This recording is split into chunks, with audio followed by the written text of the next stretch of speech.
നമസ്കാരം. ന്യൂസ് കേരള പ്രധാന വാർത്തകളുമായി CK നാസർ കാഞ്ഞങ്ങാട്. വയനാട്ടിലും ചേലക്കരയിലും ഉപതെരഞ്ഞെടുപ്പ് പ്രചാരണത്തിന് കൊട്ടിക്കലാശം. ഇന്ന് നിശബ്ദ പ്രചരണം, നാളെ വിധിയെഴുത്ത്. ഏറെ ആവേശത്തോടെയായിരുന്നു രണ്ടിടത്തും കൊട്ടിക്കലാശം നടന്നത്. UDF തിരുവമ്പാടിയിലും LDF കൽപ്പറ്റയിലും NDA ബത്തേരിയിലുമാണ് വയനാട്ടിലെ കലാശക്കൊട്ട് നടത്തിയത്.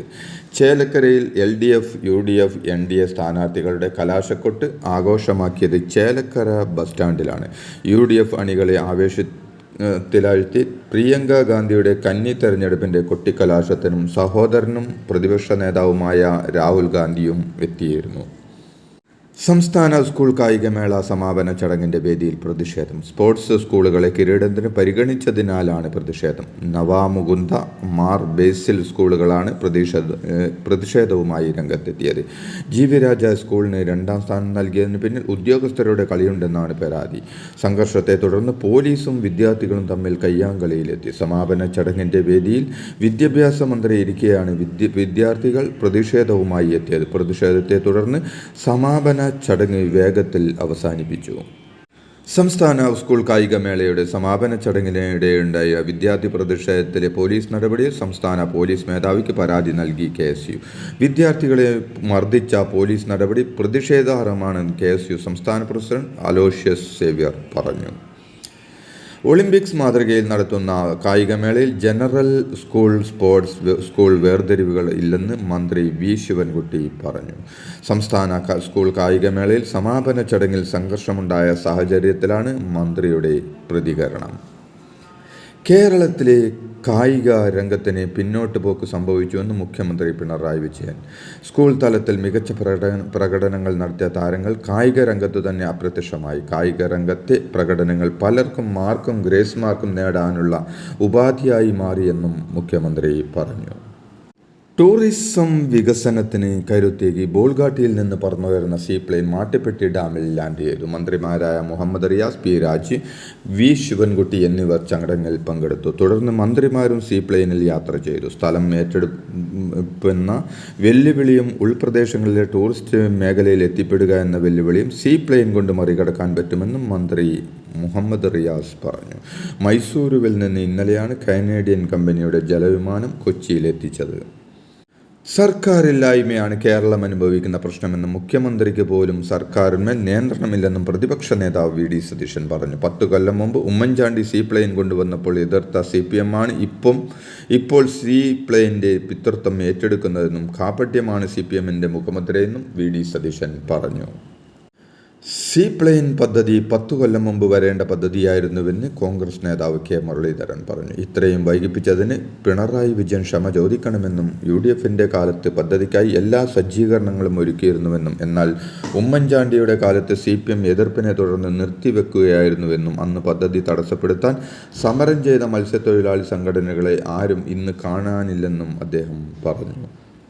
സീപ്ലെയിൻ പദ്ധതി മാട്ടുപ്പെട്ടി ഡാം പദ്ധതിയുടെ ഭാഗമാക്കുന്നതിൽ വനം വകുപ്പ് ആശങ്ക അറിയിച്ചു. ഡാം ആനത്താരയുടെ ഭാഗമാണെന്നും വിമാനം ഇറങ്ങുന്നത് ആനകളിൽ പ്രകോപനം സൃഷ്ടിക്കുമെന്നാണ് വനം വകുപ്പ് അറിയിക്കുന്നത്.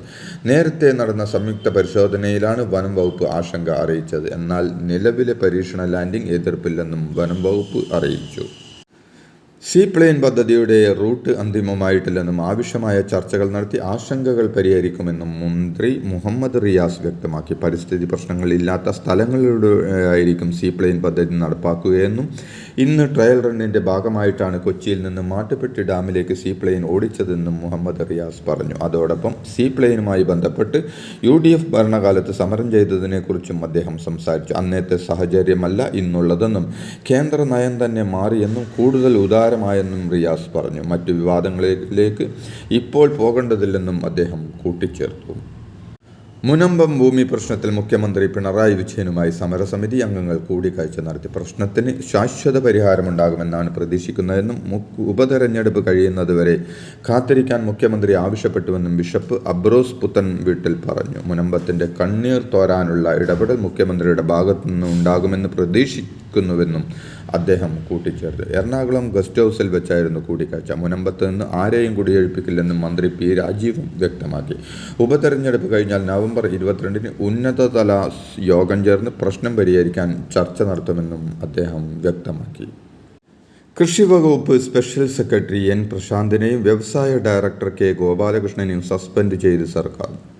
Additional chief secretary doctor S ജയതിലകനെതിരായ പരസ്യ അധിക്ഷേപത്തിന്റെ പേരിലാണ് എൻ പ്രശാന്തിനെതിരെ നടപടിയെടുത്തതെങ്കിൽ മല്ലു ഹിന്ദു വാട്സപ്പ് ഗ്രൂപ്പ് വിവാദത്തിന്റെ പേരിലാണ് കെ ഗോപാലകൃഷ്ണനെതിരെ നടപടിയെടുത്തത്.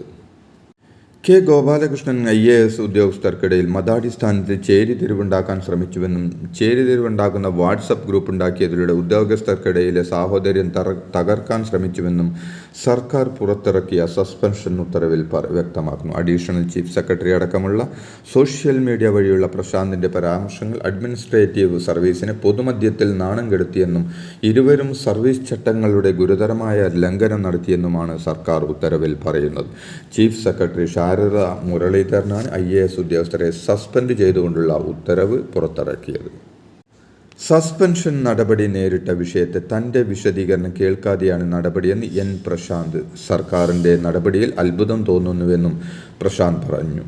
ഫേസ്ബുക്ക് കുറിപ്പുകളിൽ ചട്ടലംഘനമില്ലെന്നും സർക്കാരിനെ വിമർശിച്ചിട്ടില്ലെന്നും പ്രശാന്ത് പറഞ്ഞു. തനിക്ക് ശരിയെന്ന് തോന്നുന്ന കാര്യങ്ങളാണ് ചെയ്തതെന്നും ആരെയും സുഖിപ്പിക്കാനല്ല തനിക്ക് ശമ്പളം നൽകിയതെന്നും പറഞ്ഞ പ്രശാന്ത് തൻ്റെ കുറിപ്പുകളെ എന്തിനാണ് ഭയക്കുന്നതെന്നും ചോദിച്ചു. ജനിച്ചു വീണപ്പോഴേ IASകാരനാകണമെന്ന് വിചാരിച്ചു വന്ന ആളിൽ നിന്നും വേറെയും ജോലിയും താല്പര്യങ്ങളും എല്ലാം ഉള്ളതാണെന്നും ഇതൊന്നും വലിയ സംഭവമായി തനിക്ക് തോന്നുന്നില്ലെന്നും പ്രശാന്ത് വ്യക്തമാക്കി. മലിനീകരണം സൃഷ്ടിക്കുന്ന ഒരു പ്രവർത്തനത്തെയും ഒരു മതത്തെയും പ്രോത്സാഹിപ്പിക്കുന്നില്ലെന്ന് സുപ്രീം കോടതി. പടക്കങ്ങൾക്ക് രാജ്യവ്യാപകമായ നിരോധനം ഏർപ്പെടുത്താത്തത് എന്തുകൊണ്ടാണെന്നും സുപ്രീം കോടതി ആരാഞ്ഞു. ഡൽഹിയിലെ മലിനീകരണവുമായി ബന്ധപ്പെട്ട കേസ് പരിഗണിക്കവെയാണ് കോടതിയുടെ പരാമർശം. വർഷം മുഴുവൻ ഗുരുതര വായു മലിനീകരണം അഭിമുഖീകരിക്കുന്ന ഡൽഹിയിൽ നിർദ്ദിഷ്ട മാസങ്ങളിൽ മാത്രം പടക്കങ്ങൾക്ക് നിയന്ത്രണം ഏർപ്പെടുത്തുന്നത് എന്തിനാണെന്നും കോടതി ചോദിച്ചു. VD സതീശനുണ്ടായാലും പിണറായി വിജയനുണ്ടായാലും കേന്ദ്രം മുനമ്പത്തിന് നീതി ഉറപ്പാക്കുമെന്ന് മുൻ കേന്ദ്രമന്ത്രി രാജീവ് ചന്ദ്രശേഖർ. ഇത്രയും കാലം കൈവശം വെച്ചിരിക്കുന്ന ഭൂമിയിൽ നിന്ന് ഇറങ്ങാൻ ആർക്ക് പറയാനാകുമോ എന്നും രാജീവ് ചന്ദ്രശേഖർ ചോദിച്ചു. മുനമ്പം ഭൂമി പ്രശ്നത്തിൽ കേന്ദ്ര ഇടപെടൽ ആവശ്യപ്പെട്ട് കേന്ദ്രത്തിന് രാജീവ് ചന്ദ്രശേഖറും ഷോൺ ജോർജും നിവേദനം കൈമാറി. ഇതോടെ ഇന്നത്തെ പ്രധാന വാർത്തകൾ സമാപിച്ചു. നന്ദി, നമസ്കാരം.